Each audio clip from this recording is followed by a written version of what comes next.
This is a presentation of WCTV, all volunteer community access television from the Township of Washington.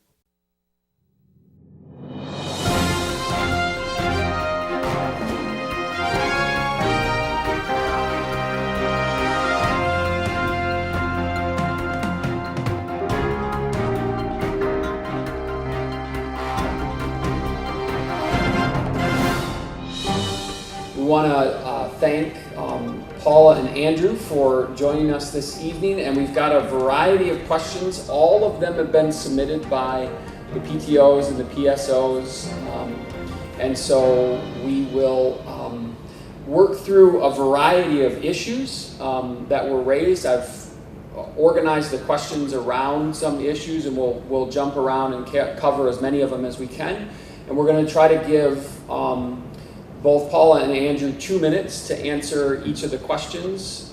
They'll each have a chance to answer those questions, and then we'll move on from there. So thank you for coming out tonight, and thank you, Paula and Andrew. So we're going to start with a bit about general questions for Board of Education vision. So I kind of wanted to ask, give you a little bit of a softball, and we'll start with you, Paula, which is, what is your motivation to serve on the Board of Education for our district? Okay, so my motivation is that I have 3 children in the school district. I'm a school leader. I just graduated from Ramapo with my second master's, and I really would like to be able to be a part of the town and support all students in the district. I believe that our goal is to make students be the best that they can be and really achieve critical thinking and problem solving so they can be functioning members of the community. I have a lot of experience, not only because I am a school staff member, but as a parent, and I believe that I can bring a lot to the table.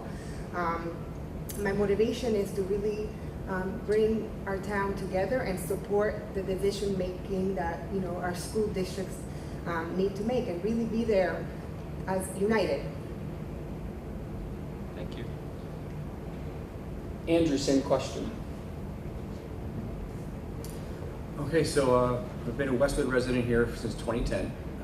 I first started getting involved here in the school district, here at Board of Ed meetings, when my oldest son, who's now in 2nd grade, he was about to enter kindergarten that September. So that summer I heard wind of other parents talking about how class sizes were going to be very large for that incoming class, not just in our Berkeley area of Westwood, but in all 4 elementary zones in the district. So I kind of got my curiosity, got the best of me, and I wanted to see what was going on in the district, and started to attend meetings, and then started to snowball down the mountain of attending more meetings and learning more about the district. And I realized that I saw an opportunity I had the feeling from interacting with the board and the administration as a parent that there was an opportunity to actually be part of that organization and possibly make a difference in my child's lives and in the lives of the other kids in the district. So thank you. Andrew, you just mentioned classroom size as a key issue for you, and a number of questions revolved around classroom size, and I wanted to ask each of you, what do you think is an ideal classroom size from a sense of vision and what you would want to see for your children? What's an ideal classroom size for the elementary, middle, and high schools? Andrew. Sorry. I didn't want to jump in. It depends on the level, really. The landscape of how the classrooms operate is much different from when I was going through a school system. I feel like there was more of group instruction and not so much individualized instruction. So nowadays you have students with many varying levels of need. So you have kids that maybe just learn differently than other children. Maybe they learn kinetically, or they learn worksheets are the way they like, or they like to watch YouTube videos to learn about things with all the different technology available to us today. I think we have kids with learning disabilities. We have kids that they seem to do well with normal, everyday instruction, traditional instruction. We have other children that want to be challenged more. So I think all those different levels of need really make the number need to be smaller at the elementary level, especially at kindergarten when they're only 5 years old. You can still deal with a kid that can't zip his coat up. So if you have 25 kids in a class and the teacher in the room needs to help zip a coat up, the other 24 kids are now stagnant and aren't learning. So that's why I was pushing as a parent to get classroom aides in more classrooms than currently were in the district, and that was I'll leave that for another question. I don't want to take up too much time, but ideally I want to answer the question. I think kindergarten and first grade levels ideally are in the mid to high teens. I think as you get older, they become accustomed to being more mature learners as they progress, and that number can go up a little bit as you get to the middle school and to the high school. You have more specialized sections, so all the learning levels are segmented anyway at that level. But when you're coming in from 8 to 10 different preschools, you need smaller numbers to combat that. So that's our 2-minute time, and I think we got a good sense of that. And Paul, I want to ask you the same question and give you an opportunity for what do you think is an ideal classroom size, again, for elementary, middle, and high school ages? So that's a hard question, right? That's something that we're always looking at, and we obviously want to do what's best for our children and give them the individualized attention that they need. Helping run a school that runs from 3 to 18, I'm always looking at classroom sizes, okay? Definitely I agree with Andrew that the younger students need more support, more attention, so the classrooms should stay relatively small. But that's something that we need to look at, together, and we can support the district when they're looking at the budgets and when they're looking at how much room do we have, another area where we can put a classroom. What else can we do to support the small classrooms? Are there resources that we can offer them? Can we pull them out? Can we offer another aide in the class? There's a lot of things that we need to look at, and if I was part of the board, I would obviously try to do what's best for all students and consider what the district is looking at and support in those decisions. We need our students to be able to learn and function, and yes, we do have a lot of students that have IEPs or 504 plans that need a lot more attention, and we really need to look at what is the makeup of the classroom, who's in there, how are we supporting them, can the students get what they need right now, in the classrooms that they're at, or do we need to allocate different resources to make them smaller? That's something that, as a newer person getting involved in the district, I would have to get more information to see what we've done and what we can do. There's a lot of research out there that can definitely help our district continue to make better choices and move, forward. Thank you. So both of you shared an ideal that the classroom size would be smaller than it currently is. But as a board member, you need to balance, of course, the goals of the best pedagogy with the budgetary issues for the community. So as you think about that balance to achieve the ideal classroom size, how would you work with that? How would you want to proceed forward as a board member, balancing budget concerns versus best pedagogy? And Paula, we'll start with you. Like I said before, that's a hard question to answer when you're not, right there in the midst of everything. I have seen classrooms that have more students than Westwood does. I've seen, I've helped in school districts where I see 30 or 32 students in a classroom, which the numbers are extremely high compared to what Westwood has. My child went through Berkeley School. His classroom size was very small. It was usually in the teens. I know that this year that's something that's been an issue. We have, about 22 students in the classroom, and yes, the classrooms have become larger. So my I would have to look at everything. What are we doing? I mean, right now, like, are there students that are being pulled out to, for individual needs? If they need more support in reading or writing, are they being pulled out? If they need speech or other services, what are we doing to be able to target every student's needs? And that's what I would look at. I would see we have to look at the big picture. What needs to happen in order for all the students to get the best education that they can get?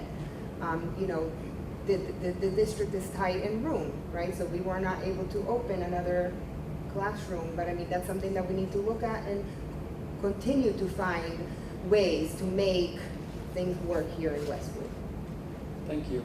Andrew, the same question. How would you work to balance budget issues with the best pedagogy to achieve an ideal classroom size for Westwood?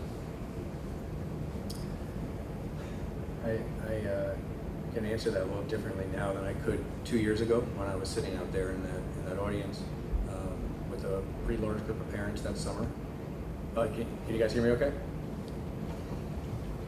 So as a parent in the audience, you get a sense of what you see as a problem and what you think is a solution, and you don't really understand a lot of the other variables that go into how the school district needs to be run or should be run or is being run. So that being said, as a parent, you sit there and say, I want this better for my child, but then you start to come month after month to meetings and understand that there is no simple solution to any issue that comes up in the school district. It's more, you have to think about the budgetary constraints. You have to think about, is it a positive or negative effect on pedagogy, on the curriculum for the children?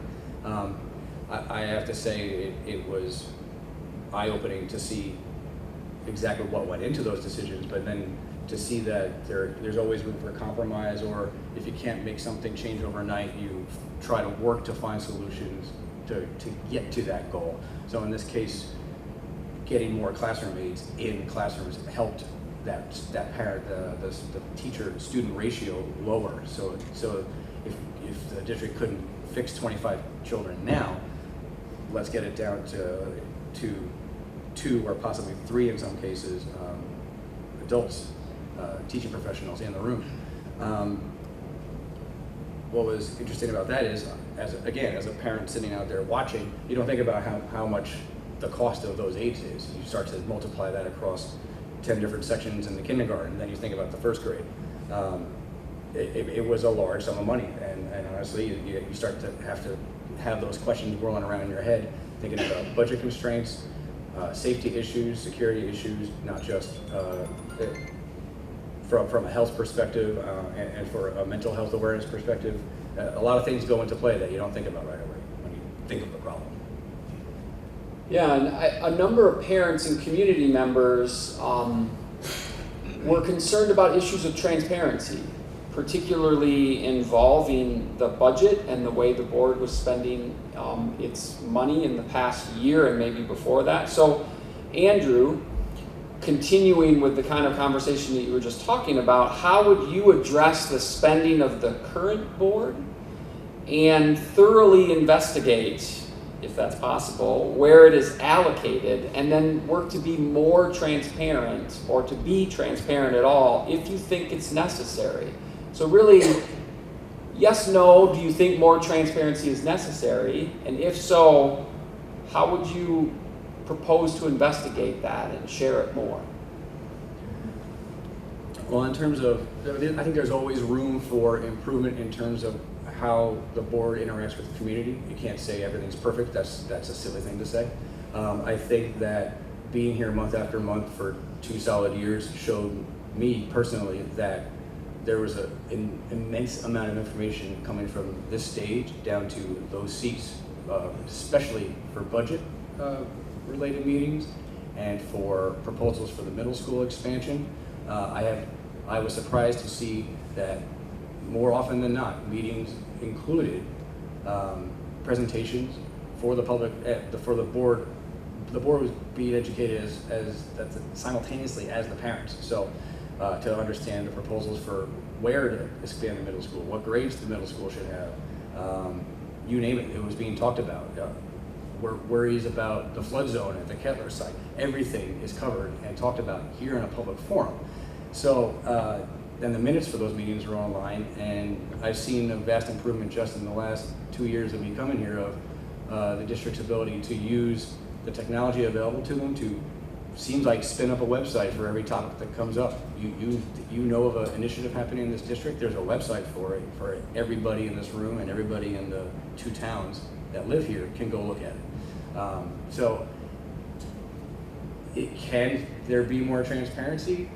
Depends on the topic. Do I think it's an overarching problem that needs to be labeled as such? No, I don't think it does at all.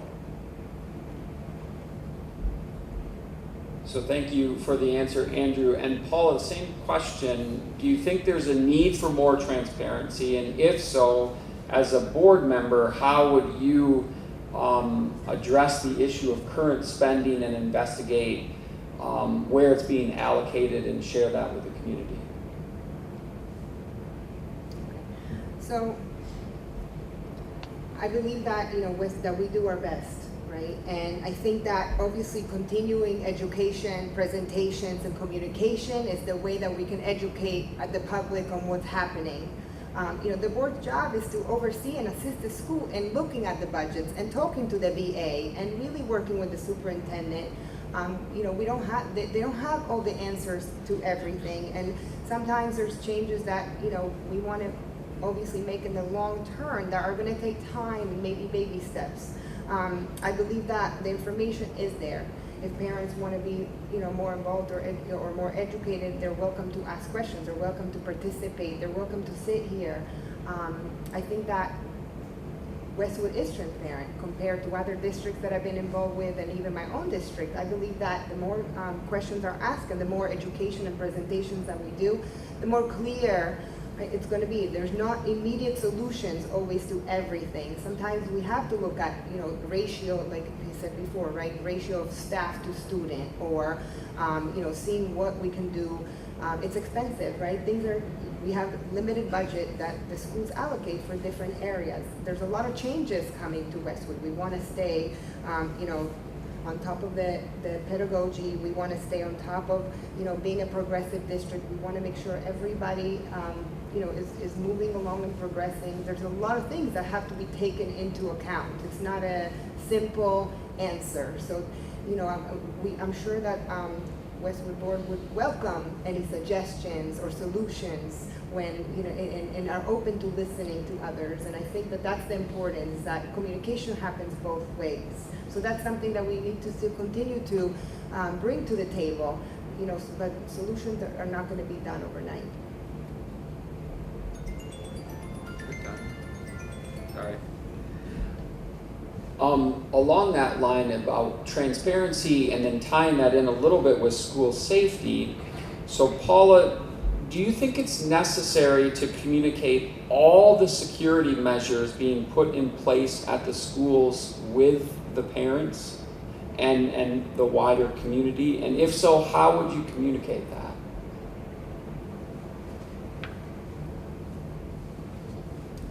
So, that's something that's important. Obviously, we want to make sure that our students are safe and that we are making any attempt to make sure that that when they're here, it's a secure environment. That's a hard answer. Do we need to know everything that's happening? I'm not really sure. As a school administrator, in my school we have codes that we put out that we can give to parents, because God forbid somebody comes into school because they're not in the right state of mind and they know those codes. Now we're breaking security, our kids aren't safe. So I think that we have to provide the information on what we're doing, if we're putting up cameras, if there's buttons that we can hit, to call for assistance from the police, if we have a police officer walking on the campus and checking on our students. If we want to make sure that parents stay out during the day, to make sure that we secure, and make sure that our buildings are safe and that we don't have non-staff personnel in the building. I do believe that it's important for parents to know that their kids go to school and are in a safe environment. But there are some things that school staff is not allowed to divulge. So maybe an explanation on why we have that is enough to kind of calm a situation down or explain But I mean, we have to make sure that our job is to keep the students safe and to do our job every day. So unfortunately, it's a catch-22. You want to give enough information as needed, and there's some things that we can't. I think Westwood does a really great job. I feel secure every day that when my kids go to school, they're in a safe environment, and you know, that makes me be able to go to work with a safe mind. So I think we try our best. Thank you. And Andrew, same question. Do you think sharing all the security measures being put in place with parents is wise, and how would you go about sharing those security measures? I think that, just like Paula was saying, it's a real fine line. It's a big gray area of how much to divulge to the community and how much to kind of keep to the district, close to the district's chest. I think it is twofold too. I think giving the parents enough information so that, we'll go back to elementary kids. I know that they do drills, but the drills are called something else. The kids don't understand what the drills are, but I think just a basic knowledge of the fact that the children are participating in those drills is helpful. Sometimes maybe the code words shouldn't be disseminated. I think all it takes is one person that just has something going on that no one knows about to learn too much. That can compromise all of those efforts.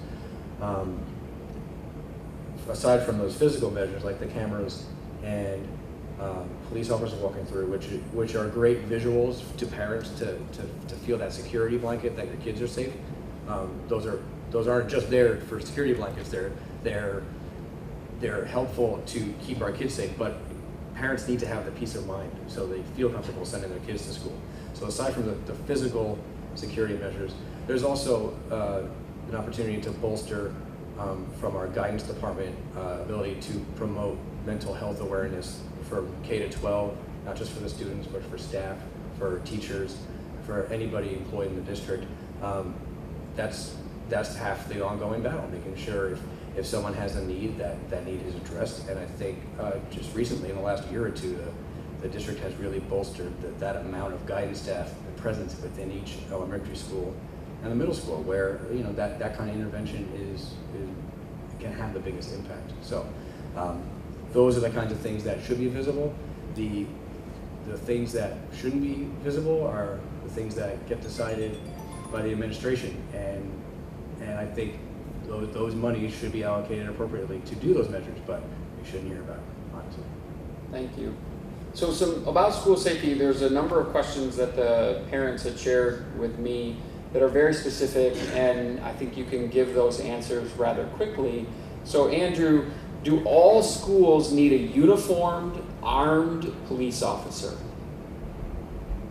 That is definitely not a yes or no question. Another gray area. I think, we have a uniformed officer walking through multiple times a day, as I've heard from, as a parent, I've heard that at back to school nights. I'm not saying anything out of turn. I think that as soon as you arm someone, there's obvious benefits to that. I think before making a clear-cut, off-the-cuff decision, you have to think about what that entails. Obviously, a trained police officer or a recently retired police officer, there's discussions about that throughout the state about whether how to go about hiring such a person. I think that you have to worry about you arm someone, you're also introducing a firearm into the schools where prior there wasn't any. So that's a debate that needs to happen with the Board of Education, which is why there's 9 people on the stage plus a superintendent, because that's a discussion you need every one of those heads involved in, because 9 heads is better than 1. And the same question, Paula, for you. Do all schools need a uniformed, armed police officer? So I mean, that's a debate that's happening across the whole entire state. This is a conversation that we have in our school as well. We are going to hopefully see a change that will trickle down. But like Andrew said, I mean, does every school need it? If we're going to put armed staff, it should be, like he said, a police officer or somebody who has recently retired. I would not want to see staff members, like in my school, that was a discussion that had happened, that do staff members want to carry a weapon?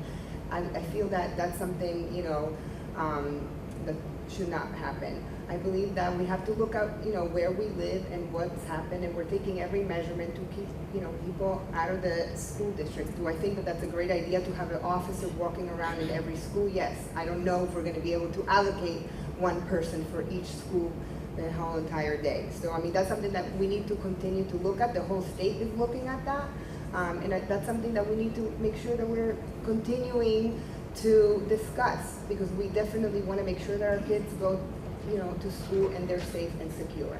I can't answer, that for anybody else. That's something that we need to discuss as a team. And, what is our budget constraints? Can we pay for that? Or is that somebody that's going to be assigned through the police department? Is that something that's going to, trickle down? And, is the school going to be responsible? Is the county going to be responsible? That's something that we're looking at in all schools in New Jersey. Thank you. And another question that was raised, very specific, Paula, can you promise that you will argue to put funds towards ensuring all schools have double entrance doors? Very specific, but there you go. So, can I promise? I don't know what I can promise. It's not my decision to make alone. There's a reason why there's so many members on the board. This is something that we have to make the decision with the superintendent of the district, and we have to, all collaboratively look at what's available, what the budget is, and maybe that's something that is going to have to be done little by little. Maybe we start with, two of the buildings, and then eventually we target the next two buildings. That's something that as a person that's not on the current board, I would have to get more information before making such a decision. Obviously, that is our goal. Our goal is to make sure that our kids, that we're doing what's best across the whole entire district.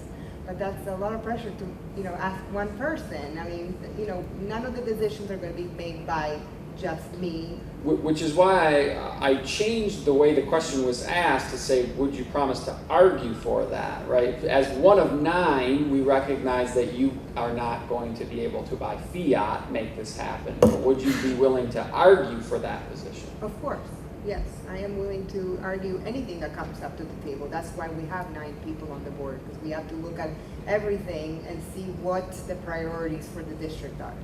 Okay. And then Andrew, the same question, is this a conviction enough for you that you can promise that you would argue to put the funds forward to ensure that all schools have double entrance doors?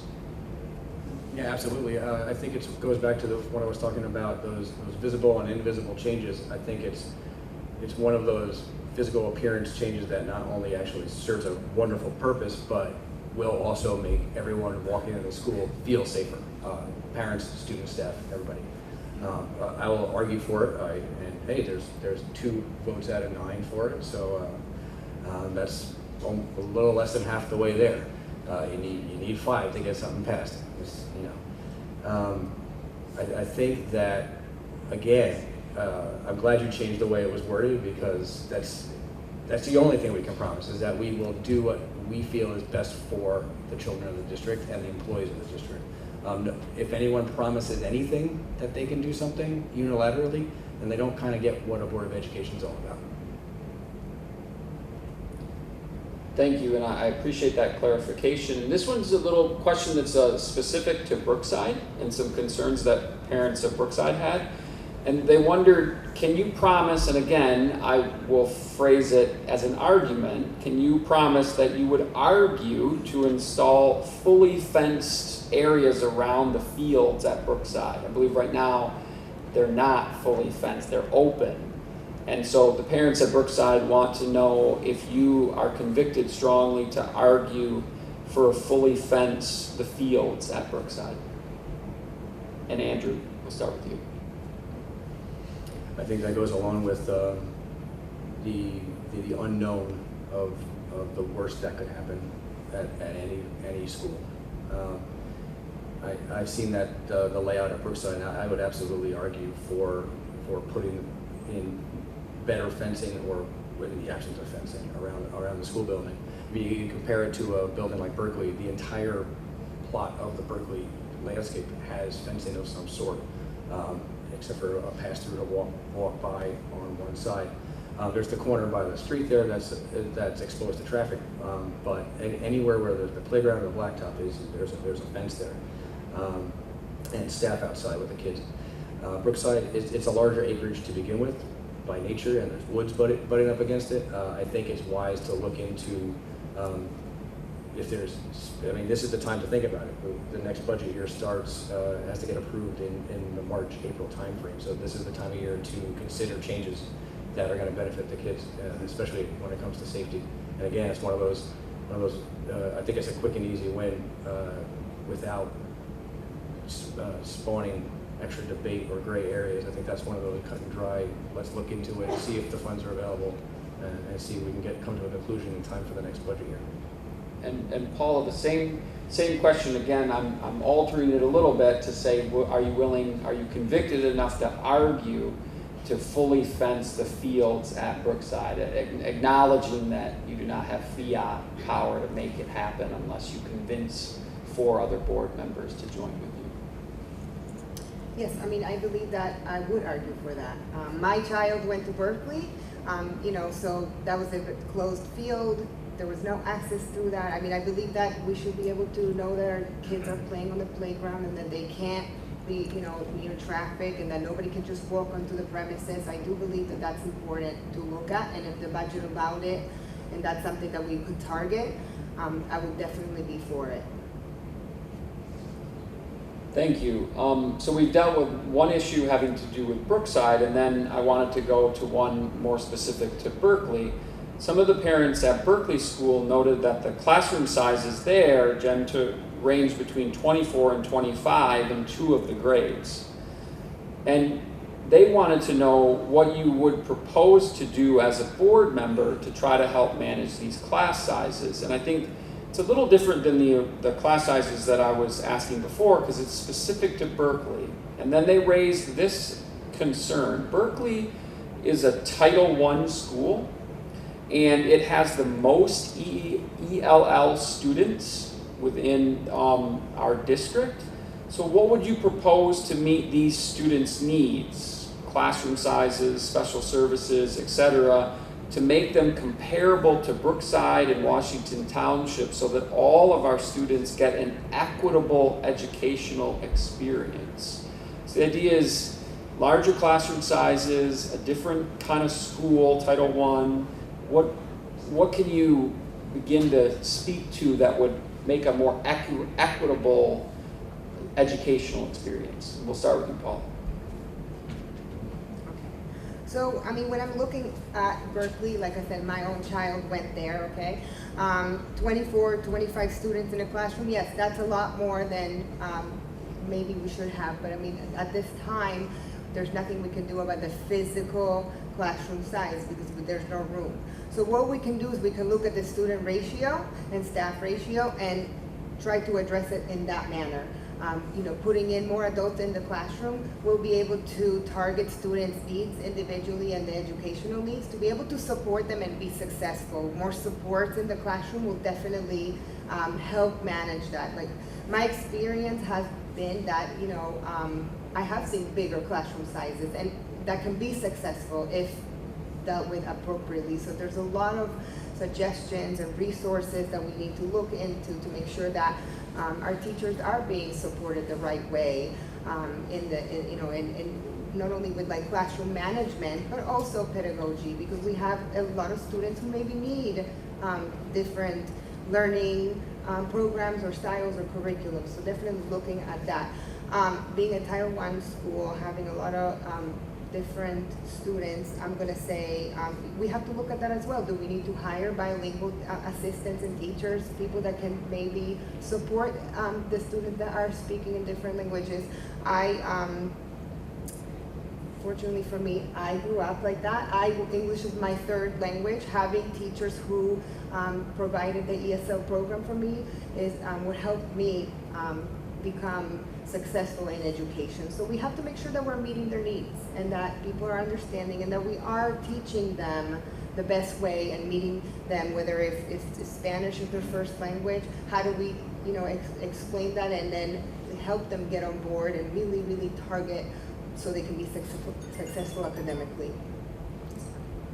Thank you. And Andrew, the same question, and I think the connection are classroom sizes, Title I and ELL learners, and trying to provide an equitable educational experience across the district. So I think some parents in Berkeley are concerned that they're not receiving the same type of attention that maybe is received in Brookside or Washington Township. How would you address that within those parameters? Classroom size, ELL, complicated, but hence the question. It's like 4 questions in one. This topic, those topics were very much a part of what I used to stand at the podium out there and talk about as a parent and ask questions about and try to educate myself. Trying to come up with different options on that. The first focus was on that class size number, and the board was very good at coming up with alternate options. First, the A's came out. The A's were added to deal with the ratio. There was another use of facility use of how the rooms were being used, not just in Berkeley, but all 4 schools, to see if there was a way to lower that ratio without having to build on the schools. They looked at resource rooms that were being used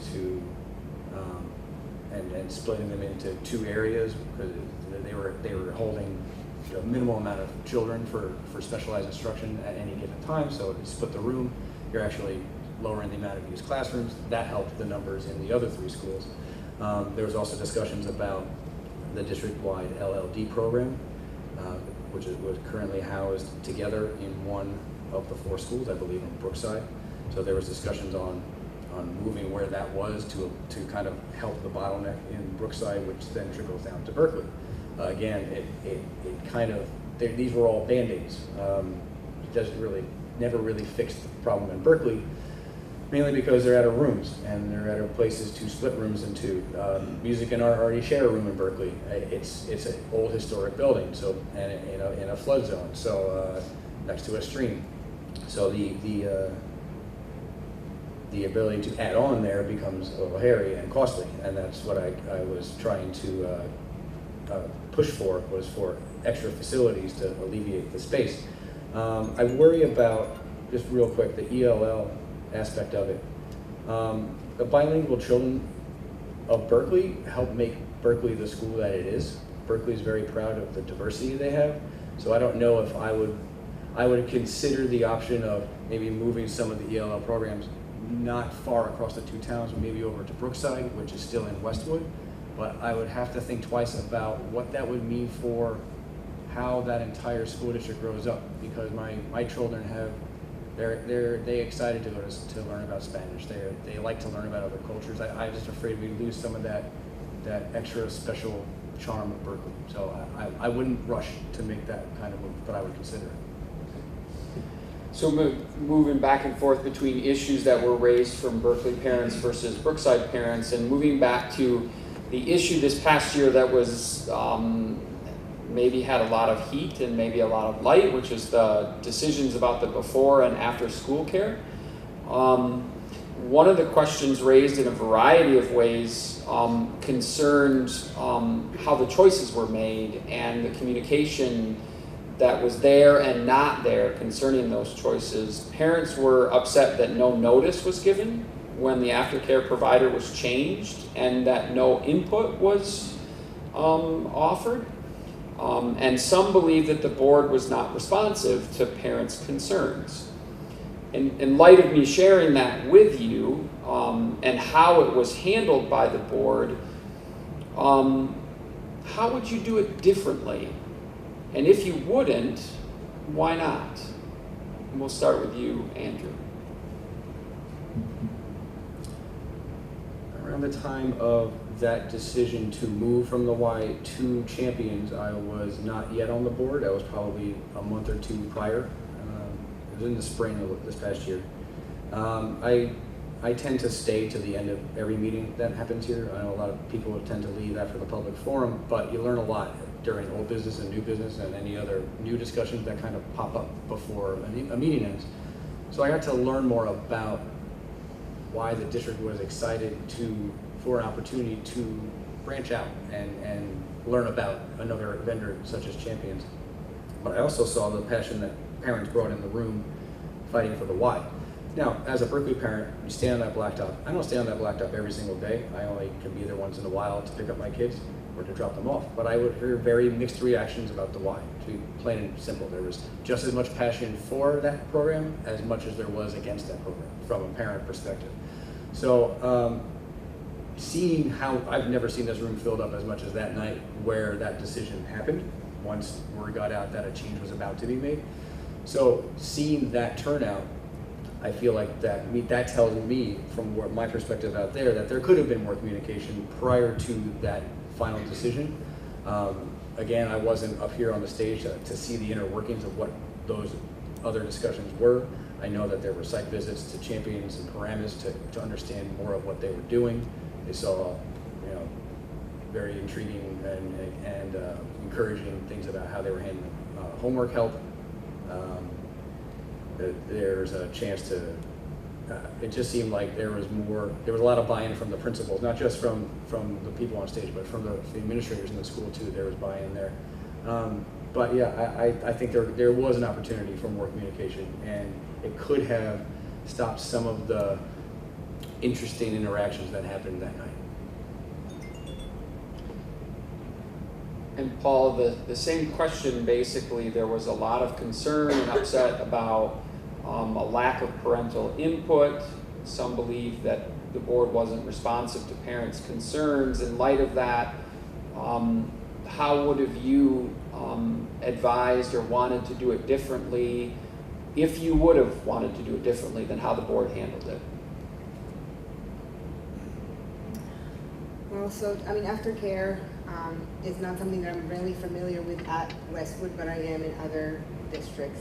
My children did not attend the after school before or after care program. Luckily, we were able to, get them without having them involved. But I think that a lot of things go into consideration, right? We're not saying that every single day-to-day function of the program in school, what the deficits or what the benefits are. And I think that, the school staff, has a lot more experience and education on that. I think that, are there things we can do when we're introducing a new program or considering a change? Yes, maybe Champions could have done a presentation, or a letter could have been put out to get more parent involvement and alleviation of any questions that they had, or why the district decided to make those changes. But that there are things that the board and parents are not always preview to everything that happens, and I think that that's something that we have to look at.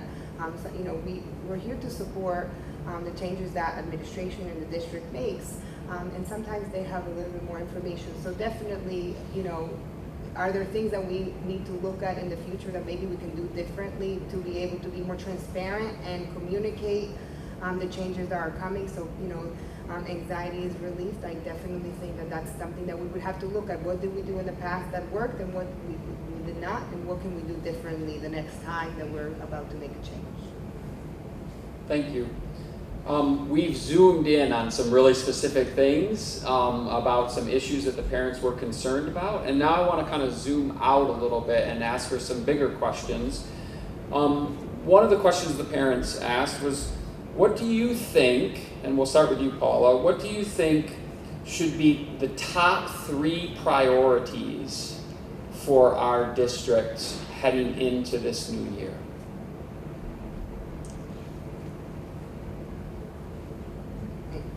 All right.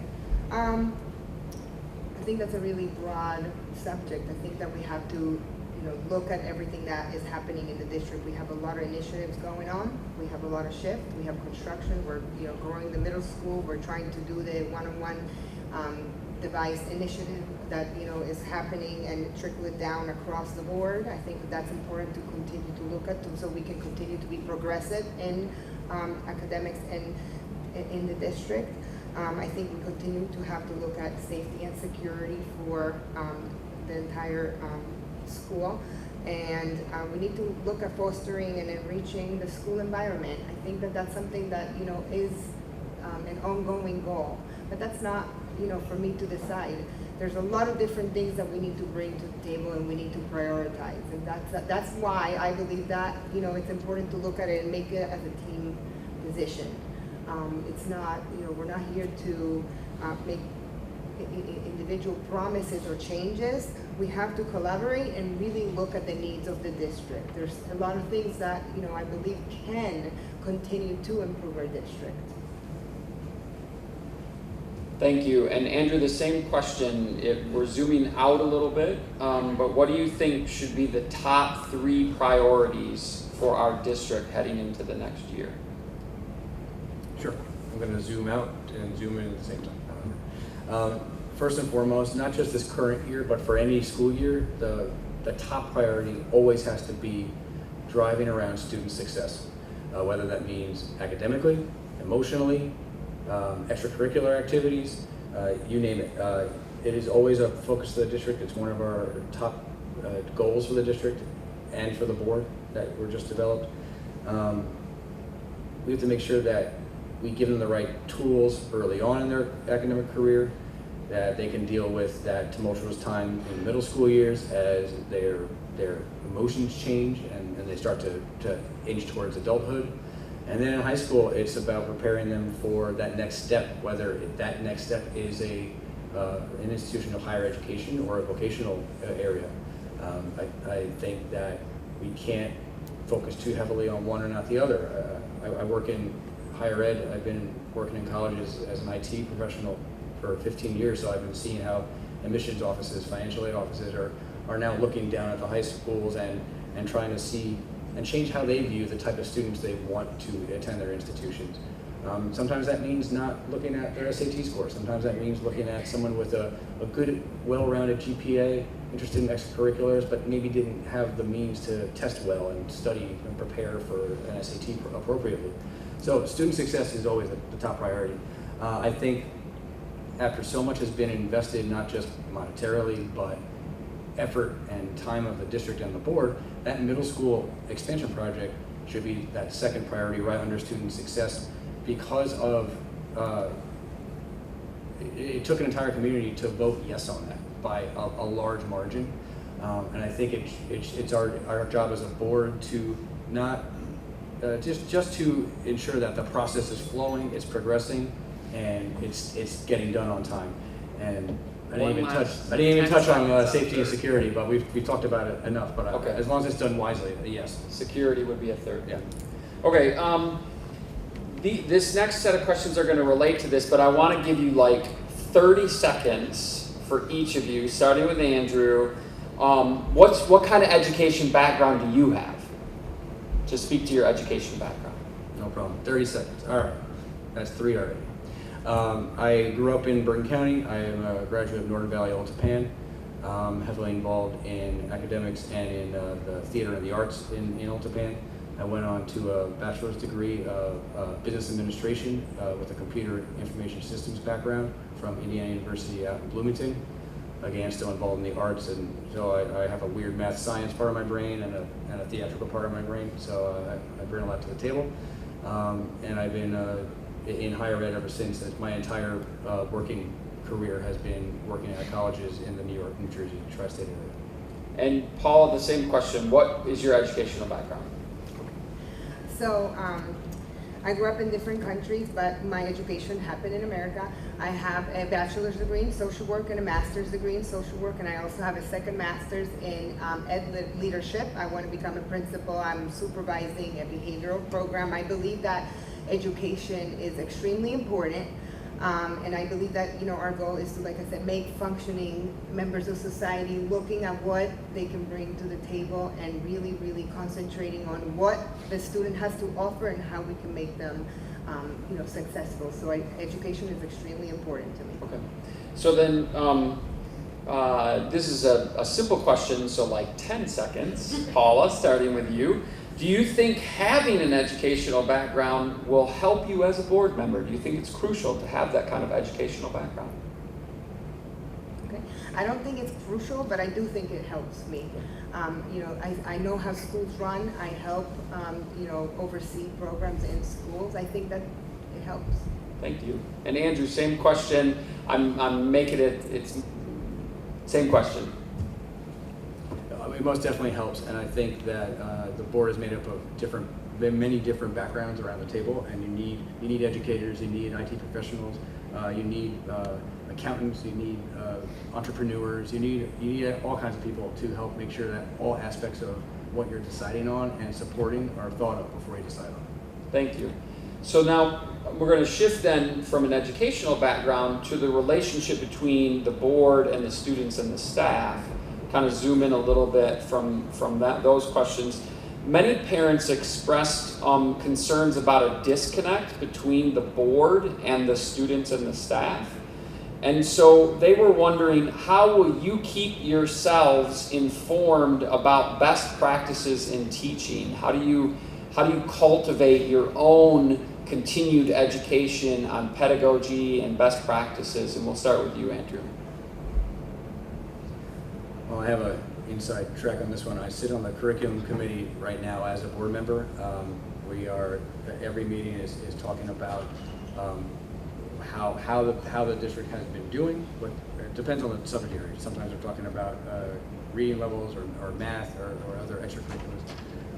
How the district has been doing, what are the plans for the current year, and what's the future look like. Just a case in point, talking about the math curriculum, everything looks great with nice charts and surveys that were done, and my main question was to make sure that whether or not our principals and our administrations, they're bought in, but are they working together? I want to make sure that all 4 elementary schools are attacking adopting a new curriculum and implementing it the same way, so that when those children come together in the middle school and then up in the high school, that there shouldn't be a difference between how they learn, or there shouldn't be this preconception of one school has better math students than the other students. So I think that I stay abreast from that curriculum committee.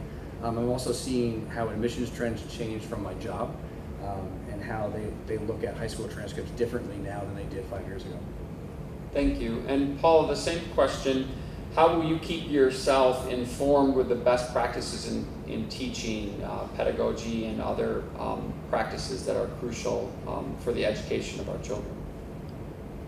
Okay, so lucky for me, that is part of my job. I work in a special ed school, and I help oversee a program, and we have to be very involved in the curriculum because we have a lot of different students that learn in many different ways. If I was a part of the board, I would make sure that I am educated on the curriculum that we use, make sure that we're looking at not only PLCs for the staff and continuing on professional development, to make sure that everything is translating and that everybody's on board and understanding what they're using. That's the key, right? It's communication, education, and ongoing practices to make sure that we're serving our students appropriately. So I would make sure that I'm involved in that. Thank you. Related to this, Paula, how would you propose is the best way for the board to give the teachers a voice? How would you, for the sake of transparency, want to meet with staff or survey staff to hear about the realities of teaching in the district? So that's something that's ongoing in any district. I feel like that's very important, that we need to be able to not only be able to be heard and have a voice. So I'm not really sure how we do it here in the Westwood school system, but I would want to find out, are we surveying teachers? Do teachers come to meetings? Do they have a representative that's able to communicate their needs and wants? I would also talk to the principals and school administrators to understand what they're seeing and what their needs are. That's something that is very important. We have to look at the entire picture, but really clear communication and ongoing clarification of the needs of the schools will be what's needed for the board. Okay, thank you. And Andrew, the same question. How would you propose to give the teachers a voice as a board member, and how would you maybe try to enhance or increase meeting with staff or surveying staff to hear about the realities of teaching in the district? mean, it comes back to what the role of a board member is. We have to be careful that we're not trying to administer the district directly. Our role is to be that guide to make sure that the administration is administering the district the best that they can with the resources that they do or do not have. That's where the board can come in and approve things. I think that, as Paula touched on, the principals and our curriculum specialists, they're our conduit to get down to the true feelings of the teachers and of the other staff members. From the few months I've been on the board, I can see that the principals come to meetings with information. They're asking the teachers what they think about new programs that are put in place or programs that have been in place for 3 or 4 years. Thinking about changes that might happen in our state with certain testing programs that are happening. You can tell that the responses aren't all rosy and all positive. There's a wide range of responses, but they look at the overall field. They look at areas of need of maybe there's one area, one grade, one subject area that really could use more help. And they bring that to the principals, and they follow a really well structured chain of command up to the superintendent, and it's discussed within board committees as well. I want to also point out that a lot of the times seeing what is in the board agenda, this isn't just sitting up here, it's sitting out there too. The agenda items are public. Almost every agenda seems to have professional development for teachers in such a wide range of topics. So it's not something I don't think is lacking. I think there's always room for more information. The more information, the better. I'm a data-driven person. So I think there's a good channel of communication from board to administration to teachers and back again. Thank you. So Andrew, we've got a few more minutes, and I wanted to raise a specific PTO, PSO issue that some parents brought questions to. They've noticed that with increases of classroom size and budgetary concerns and all the things that go on with the board, the burden of playground equipment and playground availability, all the things that go into making an adequate playground for the students has fallen to the PSOs and the PTOs. The question is, how will you work or argue to ensure enough appropriate equipment is at both Westwood schools, and particularly that not one school would get an advantage or a priority versus another, and trying to balance those. Particularly, I think some Berkeley parents pointed out that the fundraising capabilities for Berkeley might not be the same as they are for Brookside. That was their perception. So from an equity perspective, how would you work on that balance and trying to make sure that both schools are treated equally? It's funny you mentioned that. I've attended playground committee meetings in the PSO over the last year, and it's a daunting task to try to fundraise what is needed for playground equipment. And it's not even the whole playground; it's just 2 pieces on one major piece of the playground. I don't even think it's just an equitable and Westwood issue. We're talking a lot about Westwood, but we have to serve both towns, so we have to look at George and Washington too. But I have more input in what's happening in the 2 schools.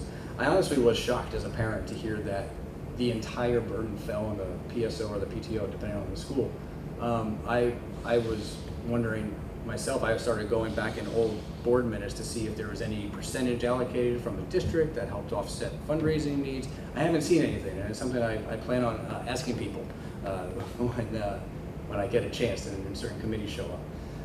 I think I would fight to argue and have a balanced discussion, a nice positive discussion about whether the board, the district has the monetary funds to possibly kick something in towards those funds, towards those goals. They're lofty goals, and without corporate sponsorship, it's going to be daunting to get there. I don't know if it's possible to get there, but I think we can look at certain programs. We can look at a recycle program. Maybe there's schools that are getting rid of their equipment, not just within our own district, but in neighboring districts.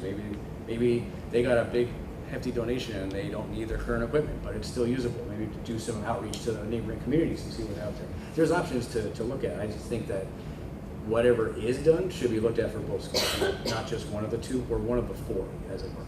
Yeah, thank you. Paula, the same question.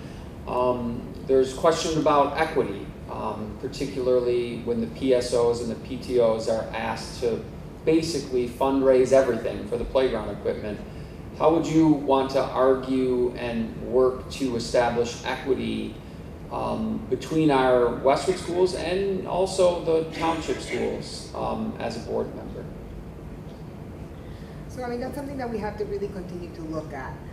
Like I said, I am a member of a school district. We're urban, we don't have that much funds. PSO and PTO cannot pay for many things. Unlike in Westwood, we have a lot more fundraising events and able to collect a lot more money. But I would be looking at, are there any other opportunities that we need to consider? Are there grants out there that, you know, maybe can help us get the playgrounds up and running? There's a lot of different resources and agencies that donate. I would want to look at, you know, what is available, what have we tried, what's worked, what has not worked, because definitely it is a big concern. We want our children to be able to, you know, have the appropriate amount of time outside and, you know, really be able to engage in activities. But I would want to know what else we can do besides fundraising with the PTO or PSO, you know.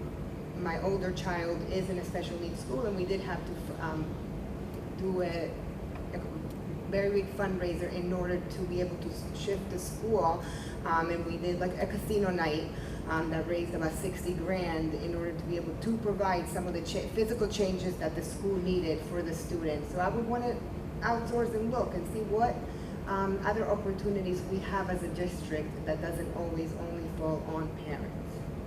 Thank you. I think we have time for one more question. If I look at the clock, we might go just a little bit beyond an hour, but we have one more question. And I just want to thank you. I mean, I had here listed somewhere around 25 questions, and we didn't get to all of them, but you covered a lot of them, and you answered questions among all the issues that were put before you. So Paula, the last question that I'll ask is really a broad question for you to share something about yourself and what you bring to the board. What sets you apart as a candidate? How are you different? And what experiences do you have that will help you serve our community, our students, and our staff? Okay, what sets me apart? I think I'm a very clear communicator. I can be direct when needed. I'm supportive. What sets me apart is not only I am a school personnel, but I have 3 children, all ages. I have a 4-year-old, I have an 11-year-old, and I have a 13-year-old. And one of my children is on the spectrum and has had a lot of services. I do believe that that sets me apart. My background is in special ed, so I look at, you know, what do we need to do to make children of, you know, in all areas successful. And I think that due to my experience, I can bring a lot to the table about differentiating instruction, about supporting teachers appropriately, about really helping our school district continue to shift and change as educating becomes more difficult. Because that's what's happening, right? We have a lot of pressures, a lot of things that our teachers are required to do, not only, you know, SGLs and academics and individualized work and support and mental health education. There's so much that we need to do, and I believe that being a part of this field sets me apart. Thank you. And Andrew, the same question to wrap up. What sets you apart as a candidate? How are you different? What experiences do you have that will help you serve our community, our students, and our staff?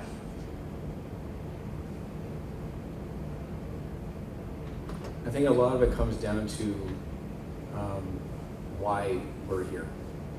Why we're here wanting to be a part of the school district in the way that we're trying to be.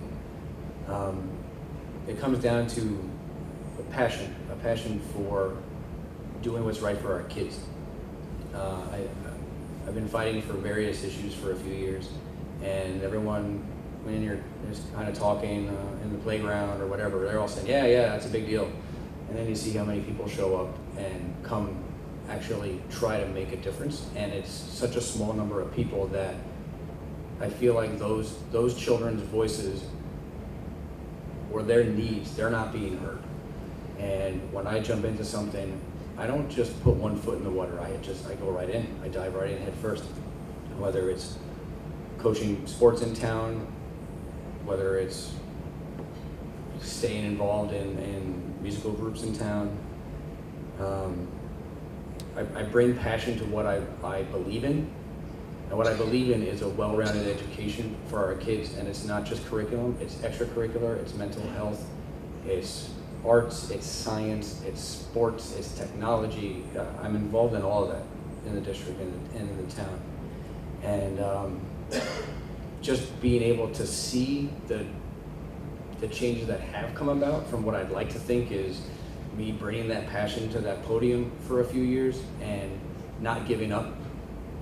I don't give up. If I don't understand the answers I receive, I ask more questions. If I don't agree with the answers I receive, I ask more questions and try to understand the other side.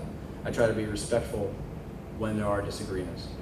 Well, there was times I'm shaking, talking to this board as a parent, and it was all the approach. And if you approach it the right way with a good heart and passion for what you believe in, you can actually enact change. And hopefully that spreads to the other people in town too. Thank you. So as a closing, I just want to thank the community members and the parents that have come out tonight to listen to Andrew and Paula share the answers that they have to these questions. And I want to thank the parents that submitted all these questions, because I could never have come up with all of these on my own for sure. And I'd encourage you and welcome you to share thank you to Andrew and Paula for coming out. They didn't have the questions ahead of time. We just dropped them on them, and they were willing to sit before you and answer a lot of very specific and general questions. And so please join with me in thanking them.